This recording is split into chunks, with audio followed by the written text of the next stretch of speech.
Good evening, parents, faculty, staff, administration, and students of the Surratt High School class of 2010. My name is Dylan Joss, and I'm humbled to represent this class as co-valedictorian. I am honored to share the title with my close friend, Mark Francis Mendiola.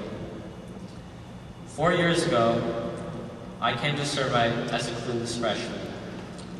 I leave Surratt as a graduating senior, still clueless, but at least I can now grow a beard. I stand before you today in the presence of a neat group of young men. Among all of you, there are graduates positioned to do great things.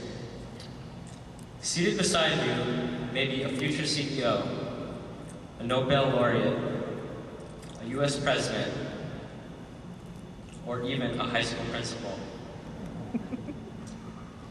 You might say the class of 2010 is a lot like a football team. A variety of people bringing diverse and complementary talents together in a unified group that seeks to be great. American minister Robert Fulghum published a book entitled, "All I Really Need to Know, I Learned in Kindergarten." I have to disagree with Reverend Fulghum. All I really need to know, I learned from football. In my 4 years at Surratt, I did not play football. Instead, I ran cross country and track. For 4 years, my long-distance running teammates and I toiled in relative obscurity. This brings me to the first important thing I learned from football. Lesson number 1, don't expect any headlines if you don't play football. I'm not bitter, really. Heck, I even realized that football is a great springboard into political life, and not just here at Surratt. Gerald Ford, one of our greatest presidents ever, played football at the University of Michigan.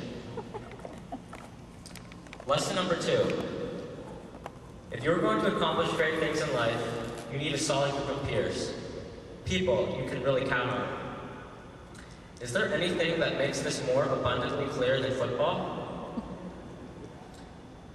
I'd like to thank my teammates, Kyle K. Doug Wilson, Vince Dadaon, Connor Stanton, Tim Hill, and everyone else on cross country and track.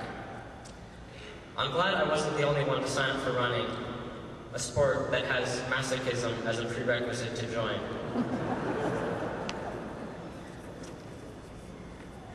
I'd like to thank my friends, especially Mark Schiller, Mark Mendiola, and Matt Mercadanian. Schiller, you've dealt with more in your life as a high schooler than most ever will.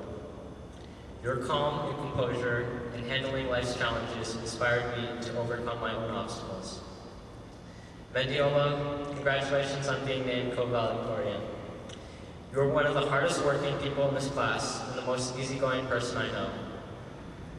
If I were procrastinating on a theology essay at 3 a.m., I knew you were procrastinating right along with me. Matt, thanks for listening to my rants. You really helped me get through the school year. Lesson number 3.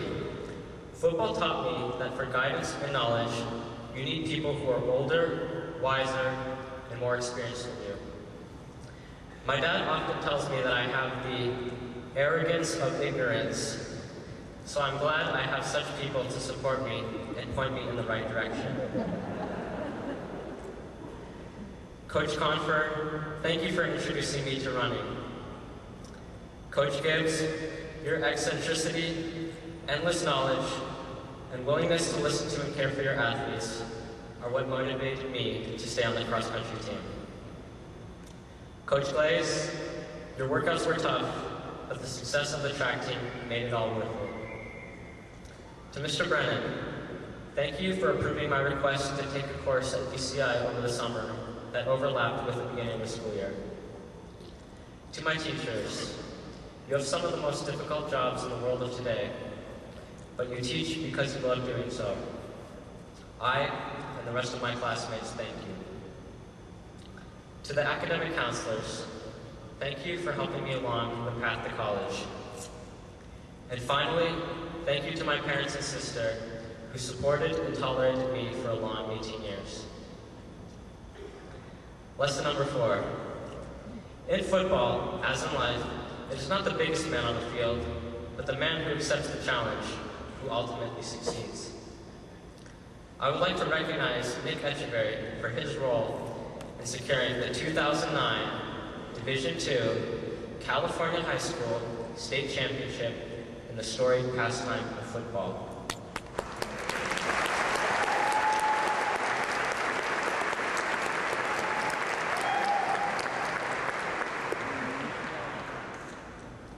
Imagine the scene.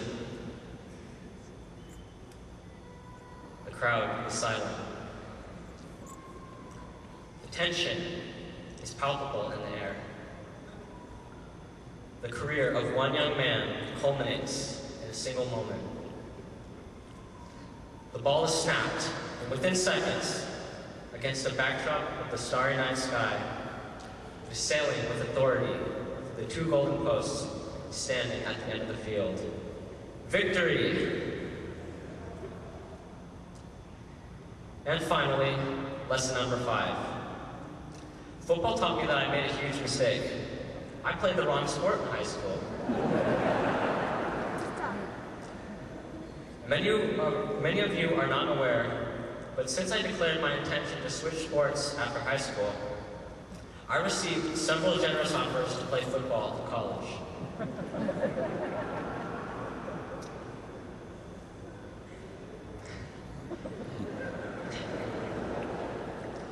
I was heavily recruited by the Trojans of USC,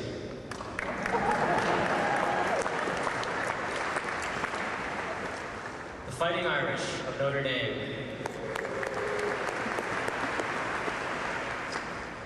and other schools.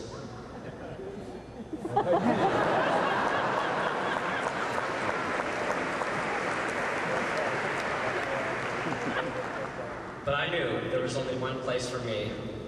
Next year, I will be playing football for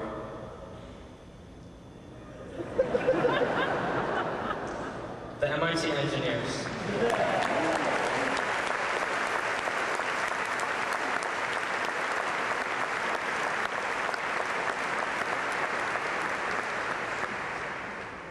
And here we are, standing in the end zone of our high school experience. Before the ceremony ends, take the time to reflect upon what your Servite experience has meant for you. I'd like to close with a story. A few weeks ago, I had a dream. In the dream, the year was 2030, and I returned to California after 20 years to interview for a job in Silicon Valley as an engineer. The interviewer looked at my resume. Bachelor of Science degree, Master's in Theology from Bob Jones University, Servite High School class of 2010. The interviewer excitedly exclaims, "Hey, weren't you part of that great Servite class of 2010 that won the state championship in football?" Wow. The man pays no attention to anything else on my resume. At that point, after all my years of higher education, I truly knew that I had played the wrong sport in high school.